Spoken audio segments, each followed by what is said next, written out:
ملك الشياطين عاد من جديد، ولكن لم يعلم ما ينتظره من حقبة. يلا نجمع الحبايب ونرن على اللي غايب ونتفرج على كوزمو الرايق. قبل ما نبدأ الحلقة حابب اقول لكم اني بطلع قدام كل كومنت 1 جنيه صدقة باسم صاحب الكومنت، يعني لو واحد بس عمل اكتر من كومنت كل كومنت ليه بجنيه، واتمنى اننا نكمل على كده بمساعدتكم. ويلا بينا نبدأ الحلقة. من 1000 سنة كان في شخص بيقتل البشر وبيحرق الاماكن لدرجة انه ممكن يقتل ملوك لانه موهوب بصفة ملك الشياطين. بنشوف فوما بتوصل رسالة للأكاديمية علشان تختار ملك الشياطين. عدت 1000 سنة على موت ملك الشياطين لكنه هيرجع تاني السنة دي. الأكاديمية هتضم ناس من جيل الفوضى لأجل إن واحد فيهم هيكون ملك الشياطين، ولما ده يحصل البلد هتكون في فرح تام، وده بيكون أول يوم في اختبارات القبول لمدرسة الشياطين دي اسمها ميشا، ودول اهلها بيشجعوها. بنشوف في عنصريه في البلده ان النبلاء بيحتكروا الهجين. وقعت من بيشا رساله وواحد مسكها واداها لها، واهل الولد هم كمان بيشجعوه. وفي واحد كان واقف على الباب وبيقول لهم اهلكم جم معاكم يحموكم بتريقه كده، ولكنهم تجاهلوه تماما. الراجل ده بيقول له اعذرني انت ضعيف جدا فما حسيتش بيك، وبدا يفعل سحره وبيقول له لو اتاسفت هسيبك تعيش، وبيتعصب جدا وعايز يقتلهم.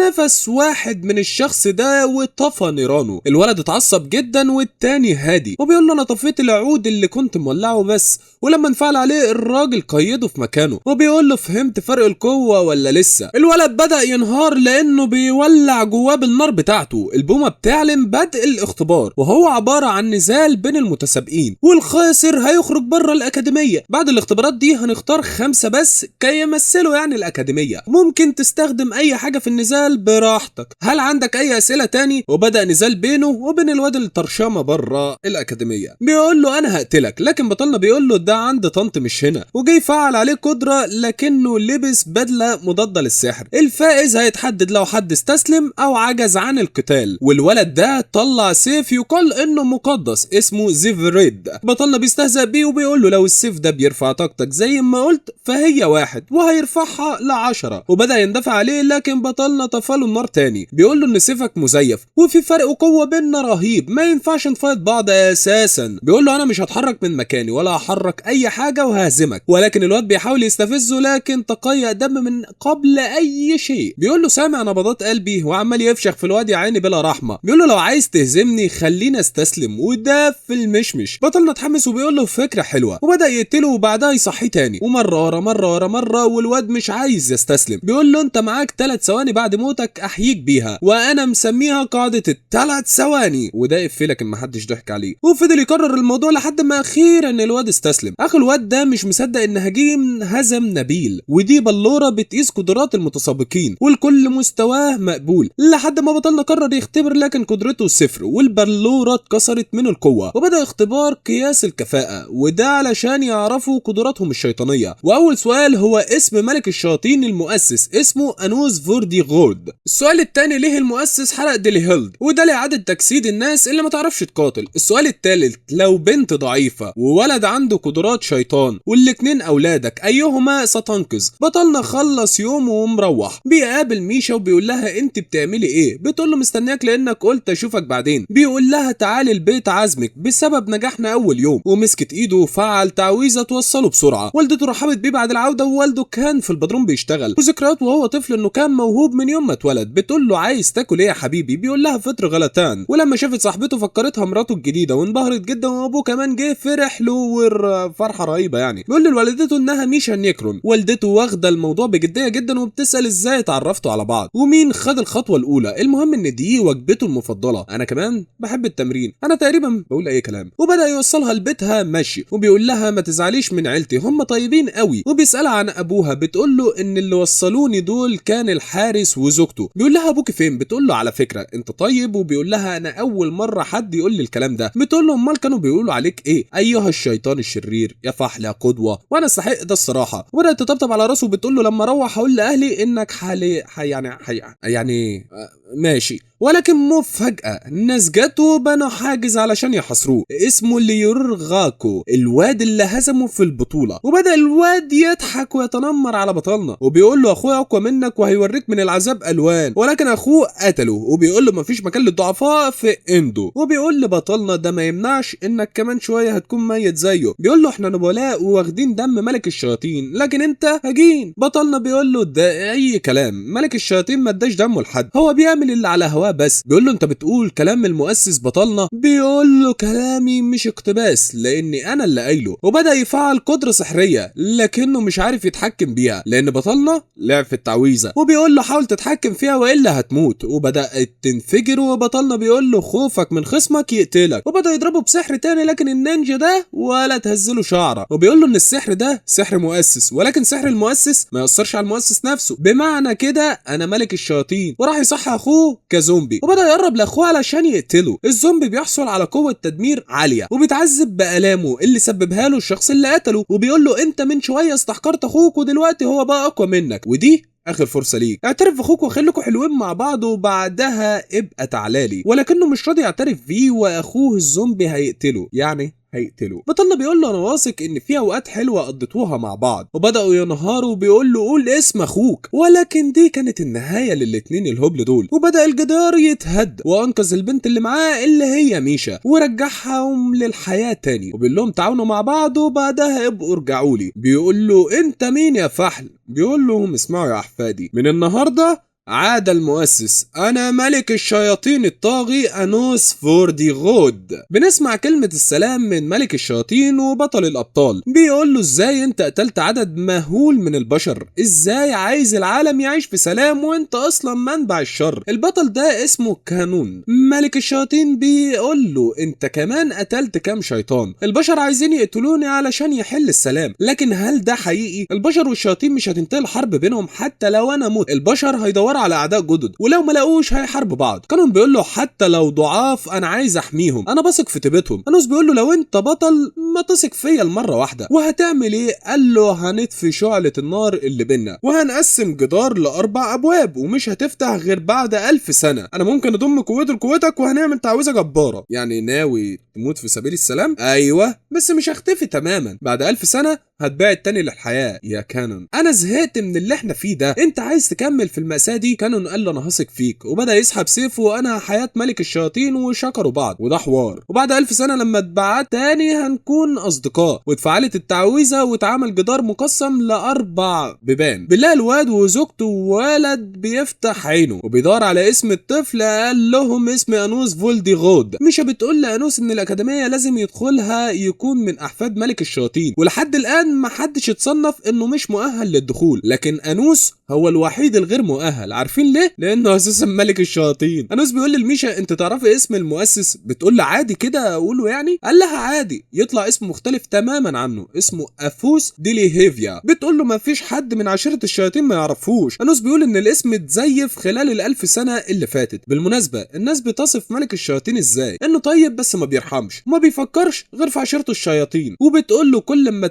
طريقة تفكيرك بتبقى قريبة لطريقة تفكيره بتساعدك انك تقرب درجة لملك الشياطين. اقرب شخص في فصلنا الموضوع ده بتعدي من وراها واحدة اسمها ساشا، وهي دي اقرب واحد في طريقة تفكير ملك الشياطين. والمدرسة بتقول اننا هنقسمكم لفرق، مين فيكم عايز يرشح نفسه انه يكون مسؤول عن فريق، ولكن لازم الرئيس بتاع الفريق يعرف يعمل التعويذة دي ودي اسمها غايز، ولو تمكنتوا منها اسمح لكم تستخدموها من هنا الاسبوع القادم علشان تكونوا محترفين. ساشا رفعت ايدها لفريقها وانوس كمان رفع ايده. الكل استغرب من الموضوع ده جدا. المدرسة بتقول اسفة بس ازاي الابيض يعني انك غير مؤهل؟ بيقول لها في الحالة دي لازم اثبت لك ان الهجين مش قليلين وهنعقد عقد بزيكيت وده زي اتفاق كده لا يمكن كسره. بتقول له لو فشلت هيكون عليك الاعتذار عن سفلتك. وعقدوا الاتفاق وبيقول لها اللي عملوا دي كانوا النبلاء؟ بتقول له ايوه. تمام بس دي فيها غلطة. بتقول له مستحيل يا عم دي من 1000 سنة ما اتحرفتش. بيقول لها انا ما شفتهاش من 1000 سنة يعني، ما انا شفتها قبل ما عاد بعثي وغير فيها حاجة واتفعلت التعويذة كامله، وقتها قيمتها السحريه عاليه ل1.5. اعتذرت وبتقول له ممكن ترشح نفسك دلوقتي، وحصلت انتقادات غريبه لاجل انه غير في التعويذه، ورجع قعد مكانه وطلبت المدرسه ان القاده بتوع الفرق يعرفوا نفسهم. واول حد كانت بنت عيله نيكرون والسليله لاحد الاباطره السبعه الامبراطور افيس نيكرون، اسمها ساشا نيكرون. ميشا بتقول ان دي اخت الكبيره، بيقول لها يبقى انتم من ابين مختلفين؟ بتقول له لا، من نفس الاب. يعني انت عندك نفس دم النبلاء، ليه بقى لابسه زي ابيض؟ بتقول له عيلتي اللي طلبت كده. وجه الدور على انوس، وقام يعرف نفسه بانه ملك الشياطين الطاغي انوس فولديغود. واسم ملك الشياطين اللي انتم عارفينه يعني يؤسفنا اقول لكم انه مزيف. المدرسه بتقول اللي عايز ينضم مع القائد اللي يعجبه فليتفضل. انوس ما معهوش حد خالص غير ميشا، بيقول لها لو عايزه تنضم لاختك انا ما عنديش مانع. نيكرون ساشا عندها اكبر مجموعه، وراحت لانوس بتقول له انا شايفه ان ما معكش غير عضو واحد بس في الفريق، ده غير انها دميه مش بشر، وللمعلوم انها لا بشر ولا شيطان. انت معاك عضو عباره عن كيس فاضي. انوس ولا مهتم الكلام الغبيه دي، وبيقول لها ايه المشكله في كده؟ لو انت فاكره ان ده شيء يضايقني يبقى انت ما بتفهميش. بتقول له اختها انت لقيت رفيق جامد جموده وفعلت عين الشيطان، فالكل فكر ان دي نهايه انوس، ولكن ما تاثرش منها ووراها عين الشيطان بتاعته هو كمان. بيقول لها هو انت فاكره ان ما اعرفش اعمل اللي انت عملتيه؟ تبقى غبيه. على فكره سحرك مش بطال، ولو عايزه تنضم لفريقي انا ما عنديش مشكله، بالمره تبقى قريبه من اختك. نكرت اختها بطريقه شنيعه ومشيت. وهم ماشيين من المحاضرات قابلوا ساشا، بيقول لها غيرت رايك ولا ايه؟ بتقول له تعالى نتبارز في امتحان منافسه الفرق، واللي يكسب يؤمر التاني باللي هو عايزه. لو انت كسبت هنضم ليك. بيقول لها ولو انت كسبتي بتقول له هتكون الخادم بتاعي. وعينيها اتفعلت لوحدها ومشيت. بعدها ميشا بتقول له انها لما بتكون متحمسه عينها بتشتغل لوحدها. بعد اسبوع من اليوم ده ساشا بتقول مستعده علشان تبقى الخادم بتاعها. بيقول لها مش فاهمك. بتقول له انت نسيت الاتفاق ولا ايه؟ قال لا ما نسيتوش، بس انت كده كده هتنضم لفريقي وتعالي نعقد زكت. بتقول له ماشي بس هعمله مع البنت دي. موافق وعقدوا الاتفاق، وبنعلن بدء المنافسه بين ساشا وانوس. المعركه بتنتهي على عجز احد الفريقين او عدم الحفاظ على غايس. ميشا بتقول هنعمل ايه؟ انا من فئه الحراس، ممكن ابني حاجه. بيقول لها وده اللي هم متوقعينه، انا ههجم عليهم من الباب. وبنيت ميشا 3 حصون. ولسه ساشا بتصدر امر شافوا انوس قدام قلعتهم، وكلهم شاكين انه وصل بسحر غاتم اللي هو سحر الانتقال. بتقول لهم مش مشكله هنهجم برضه، لكنه بيقول لهم انا مش متاكد من فكرتكم دي. وهنا بيعرفوا ان هو قادر يسمعهم. سحر التشويش بتاعكم ضعيف قوي يا اخواتي. ساشا بتقول خلوه يسمع اللي هو عايزه، ده لوحده ما يقدرش يعمل حاجه، لكن اللي عمله خلاهم يحطوا لسانهم في بقهم وعاملين حواليهم حاجز ضد السحر. وبيقول لهم وماله، وشال القلعه بيهم هيلا بيلا وبيلعب بيها اكنها يويو، ورمى القلعه بتاعتهم واتدمرت من الرميه. ساشا اصدرت امر ان هم يستخدموا جيو غريز. بيقول لها انها تعويذه قويه وغير مكتمله حاليا. بتقول لهم وايه المشكله؟ العدو بتاعنا قوي ولازم نعترف بقوته، يلا بينا نعمل الهبل اللي احنا عايزين نعمله ده، غير كده يبقى عار علينا دخولنا المدرسه دي. انوس بيقول لهم ان التعويذه دي بتضعف سحرهم. وبدا ساشا تفعل عينها الشيطانيه وضربت الضربه القاضيه، ودي تبقى نهايه بطلنا. لكن لحظه، ده حدف تعويذه بمثابه عود كبريت ودمرت تعويذتهم. مش بس كده، دي كمان متوجهه ناحيتهم. ساشا عملت عده حواجز لكنها دمرتها كلها وهزمهم كلهم. وبتقول له انا ما كنتش اعرف انك بتعرف تستخدم جيو غرايز. بيقول لها دي غيرغه. بتقول له كل ده بضعف تعويذه؟ بيقول لها مش قلت لكم ان مستواي ابعد منكم؟ فاكره اتفقنا؟ يسعدني ويشرفنا يا نستي انك تنضم لفريقي. بتقول له موت. بيرفض ده وبتقول له خلاص تعالى اقتلني يا ست، قومي على حيلك، مش مستاهله العند ده. بتقول له مستحيل انسى الذل ده ابدا. بتقول له انا هكون اقوى واقتلك. بيقول لها يؤسفني اقول لك ان قتلي مش كفايه ان اختفي، والا كنت اختفيت من 1000 سنه. بجانب كده اختك عايزه تكون جنبك، مش بتجري تطمن عليها، لكن ساشا بترفضها تماما. بتقول له انا ما اقدرش اخالف زكت، لكن ده مش معناه ان اكرس حياتي ليك. بيقول لها اتشرفت بالعمل معاكي. بتقول له انت ضمتني للفريق لاجلها، انت شكلك طيب جدا. بيقول لها مش بس كده، عينيك جميله قوي. واتفعلت عين الشيطان. بنعرف انها لما بتتحمس بتتفعل العين لوحدها، يعني مش عارف، ولكنها معايا اصدقائي. وبترحب بميشا، لكن ساشا دخلت هي كمان تعرف نفسها. امه بتقول كمان جبت زوجه تانية، وابوه كمان جاي يبارك له. بيقول له ده انا ما عملتهاش. وقعدوا يتغدوا والكل كان فرحان جدا. عيله لذيذه بجد. وانوس خرج لميشا وساشا اللي كانت بتسالها انت بتحبي انوس، ومعاه اكل والدته بعتها لهم، وبيوصلهم ماشي. وكانوا ماسكين ايد بعض. وهو ماشي لقى ساشا بتقول له شكرا انك خلتني اقرب لاختي، انا اول مره اتكلم معاها. بتقول له انا عمري ما شفت حد بتهورك كفحل، ينفع اسالك سؤال؟ هتعمل ايه لو كان قدرك متحدد؟ قال لا مش هعمل حاجه، لو مصيري كويس ولو ما عجبنيش اغيره. بتقول له انت متاكد متاكد من موضوع تغيره ده؟ بيقول لها تخيلي الموضوع سهل هبل، كل ما هنالك ان ادمره. بتقول له تعالى هنا. بيقول لها اطلبيها بادب من فضلك تعالى هنا. وراح ليها وقبلته، ودي قبلة صداقه لا اكتر ولا اقل. وبتودعه بتقول لنا ان يعني بتقول ان هي سعيده ان هي عرفته. يعني ساشا بتسال ميشا هل انت بتحب انوس؟ بتقول لها اه لانه طيب. هل انت كمان بتحبيه يا ساشا؟ بتقول لها لا بس الحقيقه هو الوحيد اللي قادر يبص في عيني عادي، وبيقول لي عيني حلوه رغم انها عيون شيطان بتدمر اي حاجه، وكمان عنده عين زي عيني كده. انت كمان يا فاكره يا ميشا بتقدر تبص في عيني عادي. بنشوف طفوله ساشا لما كانت محبوسه وميشا دخلت تواسيها وقت ما الكل تخلى عنها. ميشا الوحيده اللي وقفت جنبها واعتذرت ليها عن كل حاجه فاتت. تاني يوم في المدرسه بتسال ميشا عن ايه انسب هديه ممكن اجيبها لساشا بكره لانه عيد ميلادها. بنشوف ساشا جت وقعدت جنب انوس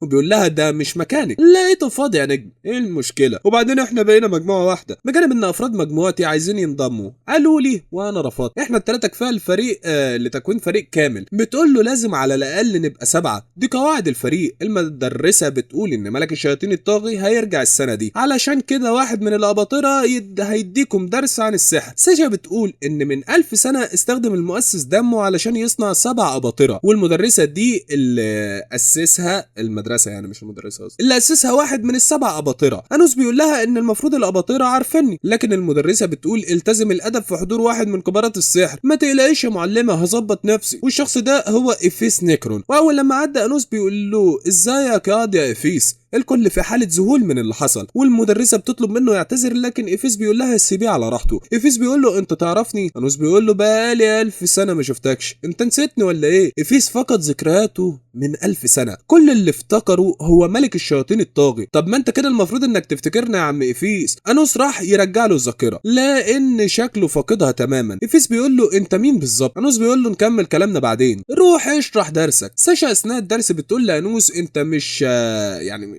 مش مهتم بالكلام ده، يعني مش هتدون الكلام اللي بيتقال ده؟ قال لها انا مش محتاج ادونه. بيقول لها انت بقى مش هتدونيه؟ بتقول له ان دي تقنيه النكرون السريه وانا واحده من افراد العيله دي. بيقول لها يعني على كده انت قريبه من افيس؟ بتقول له الحقيقه ان هم بمنزله اعلى مننا واننا ما اتكلمتش معاه غير مره واحده قبل كده. افيس بيقول لانوس ان بسببك يعني رجعت لي الذاكره من 1000 سنه، وده اسمه سحر رفرايار. انا رجعت لك بالزمن ورجعت لك ذاكرتك، لكن في غلطه في اسم ملك الشياطين الطاغي، فالتلاعب بالماضي ومحالك ذاكرتك. يعني انت الملك الحقيقي؟ ايوه يا معلم انا انوس فولدي جود ملك الشياطين الطاغي. بيقول له مش يمكن، انت اللي مسحت ذاكرتي لسبب ما. انا ما اقدرش اتجاهل فكره انك تقدر ترجع بالزمن، وما اقدرش برضه اتجاهل انك متمرد على ملك الشياطين. انوس بيقول له عندك حق. افيس بقى في وضع محايد واخد بعضه ومشي. المدرسه جات له واديته اشاره كانت وقعت من ميشا، وبتقول له اديها لها لكنها مستحقراها، وراح يديها لها ولها في ايدها ظرف وبيقول لها مكتوب فيه ايه؟ بتقول له ما فتحتوش، ده من الشخص اللي رباني، هو اللي ادهاني. وساشا كانت واقفه مع فريقها السابق وبتقول لهم الموضوع مش بايدي، وبيقولوا لها انه هاجين ومش مدينا اي اهتمام وانت مش فارق معاكي تكوني معاهم، وبيتريقوا على اختها. وبدات تفعل عين الشيطان وترعبهم وبتسيبهم وبتمشي، وبيروحوا للاختبار وهو نزول قصر ملك الشياطين، والمفروض ان هم يجمعوا اي شيء سحري من جوه، اسلحه او دروع. وبدا الاختبار والكل طيران على المغاره. انوس ما اتحركش من مكانه وبيقول لساشا احنا لو جبنا الصولجان اللي تحت هناخد نقطه كامله مش كده؟ بتقول له اه بس ده مستحيل نعمل كده، مفيش ولا واحد من المعلمين عرف ينزل للعمق ده. وفكره الصولجان بقت اشاعه. وبيقول لها هو مش بيعزز غايز؟ بتقول له اه ده اللي صنعه ملك الشياطين نفسه. طب خلاص يبقى موجود. ميشا بتقول له وانت عرفت منين؟ بيقول لها لان دي قلعتي. انوس وهم ماشيين بيقول لميشا بالنسبه لعيد ميلادها خدي اللي يعجبك من غرفه الكنوز، لو اتبقى منها اي حاجه فهي ليكي، وخدي حاجه لعيد ميلادك انت كمان. عيد ميلادك امتى صحيح؟ بتقول له بكره. ومن هنا بنعرف ان هم توأم وعمرهم 15 سنه ووصلوا الحيطه سد. بتقول له ها ايه الكلام؟ بيقول لها ده ممر سري. بتفعل عينها لكنها بتقول له ان ده مش ممر، ودخل فيه بجسم فرتكه. مش بتطبل وخلاص. نهايه الممر ده هو الطابق السفلي، وبيلاقوا فتحه لضوء الشمس، وبيقول لها ان الشمس والقمر بيدخلوا نور هنا. انوس بيقول لنفسه ان شكلها اتغير شويه عن ما سبتها. وصلوا للمسبحه وعليها باب كبير جدا ومضاد للسحر ومفيش اي تعويذه تقدر تفتحه. انوس راح يفتحها بايده وبيقول لهم ركزوا شويه، لو السحر مش شغال ضدها يبقى نستخدم القوه. مش بتطبل وخلاص. ساشا شافت الصولجان ومبهوره بيه جدا. انوس بيقول لميشا تعالي وبيدخلها غرفه الكنوز، وبتشوف رداء العنقاء وده رداء لتعزيز قدره النار لصاحبه، واخدته علشان تديه لساشا، وعينها بتلمع على خاتم الجليد. الخاتم ده شدة برودته وتقدر تجمد البحار السبعه، ولكنها ما خدتوش وخرجت لساشا، وبيقول لها اديها هديتها. ساشا بتقول انها ما جابتلهاش حاجه، بتقول لها مش مهم، المهم انك جنبي وبخير وعايزه تجربه، فبتطلب من انوس انه يمشي لحد ما اتغير ودخل الغرفه بتاعه الكنوز. ولما انوس خرج لقاها قتلت ميشا. يا نهار ابيض على الغدر. وبيقول لها عملت كده ليه؟ بتقول له ان الرجاله كلهم مغفلين، الموضوع كله ان كنت بحور عليك، كل ده علشان اضمن حصولي على درجه كامله في الاختبار. هو انت كنت فاكر ان ممكن اصاحب او اعتبرها اختي؟ دي مجرد لعبه، لكنها ما ماتتش لسه. وانوس بيقول لها انت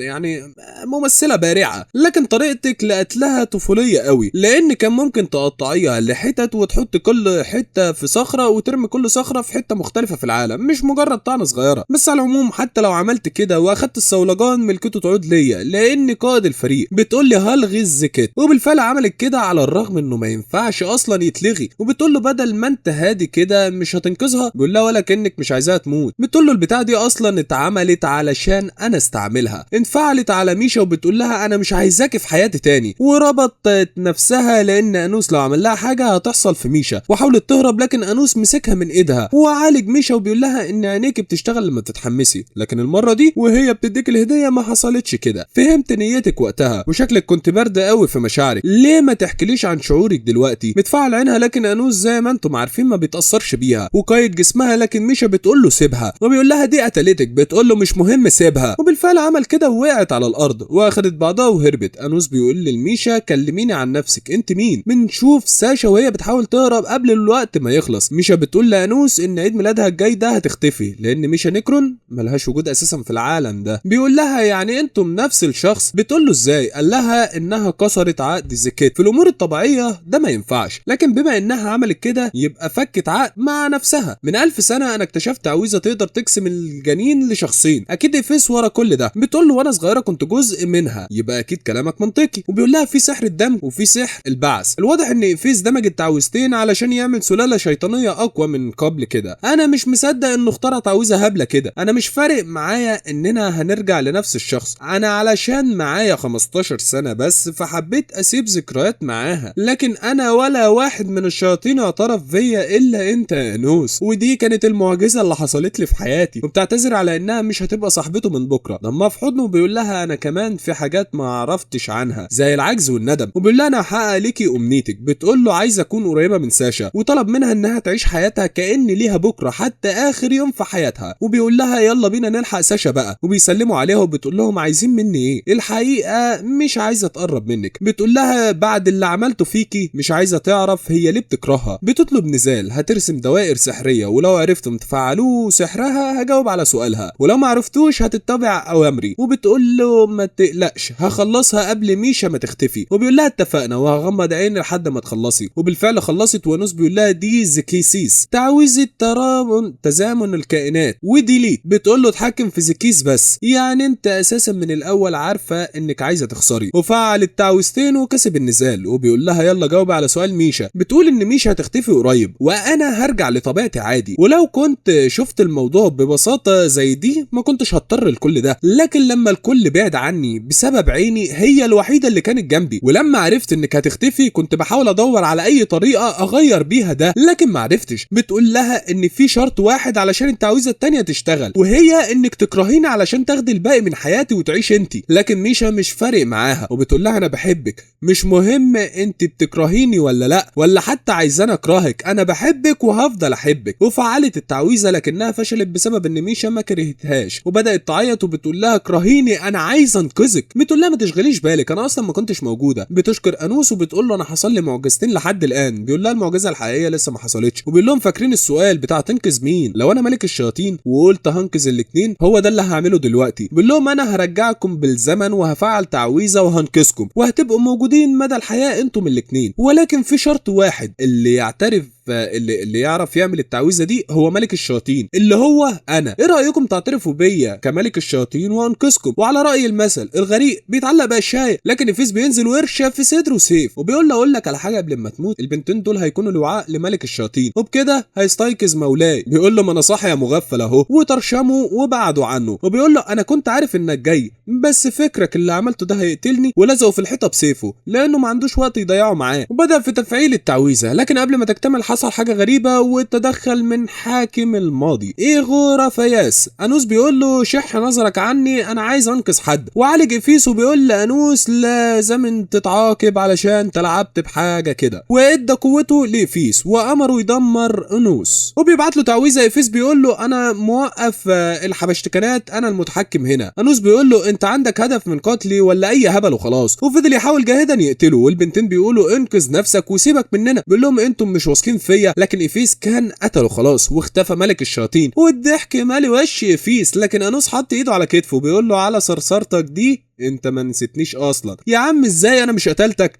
انوس ما بيموتش، مش حته منجل اللي هيقتله. وبدا افيس يوقف كل حاجه ومحدش هيفهمني غلط، لكن انوس بيتحرك بحريه عادي جدا. افيس بيحاول يقتل في عمنا انوس لكن بلا فائده، لان المنطق والقوانين ما بتشتغلش على عم انوس. افيس بيقول له انت مش ملك الشياطين يا هبل. انوس بيقول هل ملك الشياطين اسم ولا سلطه ولا نفوذ؟ بيقول له كلهم الحقيقه ولا حاجه من دول. انوس بيكلم البنات وبيقول لهم ان كل اللي عليكم تتبعوني، وانا هقف قدام اي شر واي مكروه قدامكم. وكسر التحكم اللي كانوا فيه واعترفوا بيه انه ملك الشياطين. وبالفعل تمت التعويذه وبقوا كيانين كاملين. وبيقولوا لافيس ابتسم فانت ميت، مش الروايه، لا هو فعلا هيقتله. وسحب سيفه وبيقول له الواضح انك نسيت احنا فين، انت في قصري. بيقول له ازاي ماسك سيف شيطاني؟ انا عمري ما سمعت بكده. قال له لان كل من شافه مات، وقسموا نصين ورجعوا تاني. وبيقول له ان السيف محل اتنين، الحارس والحاكم، واتبقى انت بس. بيعتذر عن اللي حصل وبيسال انوس على اللي حصل. بيقول له انا تقريبا في حد قتلني واستولى على كياني، وبيديله ذاكرته اللي يعرفها. وبيقول له الواضح اللي عمل كده هو شخص تابع لافوس ديليهيفيا، انه هيخليه يعتقد